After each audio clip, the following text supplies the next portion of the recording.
మా వారి బయట దేశ ప్రయాణంలో ఇది పార్ట్ 19 అండి. ఇంకా మా వారైతే ఈవినింగ్ వరకు భోజనం అంతా ఏం చేయకుండా అలా ఉన్నారనమాట. నేను ఈలోపు ఫ్లైట్ టికెట్ ఈరోజు ఎంతుందా అని చెప్పేసి అయితే చూసాను. ఆ రోజు డేట్‌కి వచ్చేసి రూ. 7,800 అయితే ఉందనమాట. దుబాయ్ నుంచి బెహ్రాన్‌కి. ఒకవేళ కంపెనీ వాళ్ళు తీస్తారో తీయరో తెలీదు కదా మనకి. ఇంకా మనమైనా తీసేద్దాము. ఆయనకి సెండ్ చేస్తే సరిపోతుంది కదా అని చెప్పేసి అయితే చూసాను. ఇంకా లక్కీగా ఈవినింగ్ 5:00 అయితే వాళ్ళు టికెట్ అయితే తీసేసారనమాట. అది ఇండియన్ టైమింగ్ కాదు. దుబాయ్ టైమింగ్స్‌లో 5:00 అలాగా టికెట్ అయితే కన్ఫర్మ్ చేశారనమాట.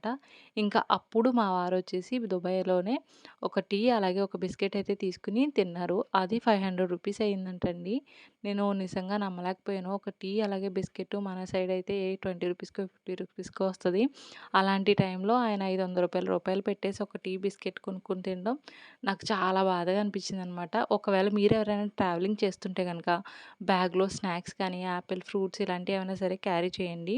ఇలాంటి టైమింగ్స్‌లో మంచిగా యూజ్ అవుతుందని చెప్పేసి అయితే నాకనిపించిందనమాట. మార్నింగ్ ఫిష్ అయితే తీసుకున్నాము. ఇంకా ఈవినింగ్ అయితే కర్రీ చేశాను. టేస్ట్ అయితే చాలా బావుందండి.